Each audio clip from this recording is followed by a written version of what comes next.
Le vieil homme rentrait chez lui lorsqu'il assista à un spectacle terrible. Sa jeune femme jouait avec un autre homme dans la piscine.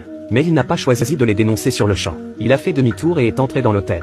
En regardant le champ de bataille désordonné, Luc a su qu'il était temps de riposter. À l'extérieur de la maison, les deux hommes n'avaient jamais imaginé que le mari rentrerait tôt, jusqu'à ce que le soleil se couche et que la femme traîne son corps fatigué jusqu'à la maison. Soudain, quelqu'un la salua. Luc a regardé l'expression paniquée de sa femme.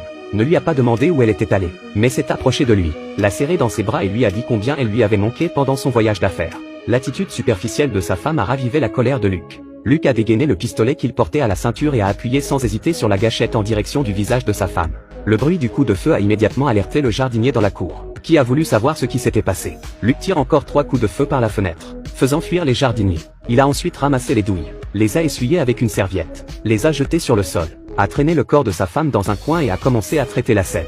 Luc a brûlé tous les vêtements qui auraient pu être tachés de sang et a lavé les résidus de poudre sur son corps avec de l'eau chaude bouillante. Il a ensuite attendu la police. Ou peut-être attendait-il quelqu'un. Peu de temps après que la police ait encerclé le manoir, l'adjoint Lucas était chargé de l'affaire. Et c'est lui que Luc attendait. Lucas était perplexe car il ne connaissait pas Luc et ne comprenait pas pourquoi il voulait négocier avec lui. Cependant, lorsqu'il est entré seul dans la villa, il a compris pourquoi l'autre partie voulait qu'il entre. Et la femme à terre était sa maîtresse. Lucas se précipita pour vérifier la situation et constata qu'elle respirait encore. À ce moment-là, derrière le Luc, il brandit à nouveau l'arme à feu. Lucas a tiré sur l'arme et s'est jeté sur Luc. À ce moment-là, les policiers embusqués à l'extérieur se sont également précipités et ont maintenu fermement le suspect au sol.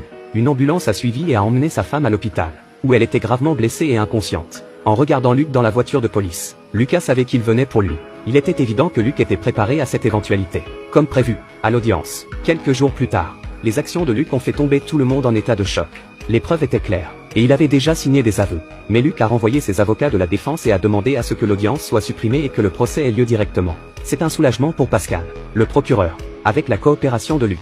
Le procès ne serait qu'une simple formalité. Lucas, lui, pense le contraire et prévient Pascal que Luc est un homme difficile à gérer. Il doit avoir une contre-attaque en tête. Mais Pascal s'en moque, les empreintes de Luc sont sur l'arme du crime et il a été pris la main dans le sac. S'il n'était pas capable de boucler une simple affaire, il était fini en tant qu'avocat. Mais l'appel téléphonique suivant l'a frappé comme un coup de froid. Il s'est avéré que l'arme qu'il avait prise à Luc n'avait jamais été utilisée. Il l'avait achetée il y a un mois. La facture était toujours là. Pas étonnant que Luc soit si confiant. Mais Pascal n'a pas paniqué, le tueur n'a jamais quitté la pièce. L'arme devait donc être cachée quelque part. Le lendemain, il conduit la police pour fouiller à nouveau la scène du crime.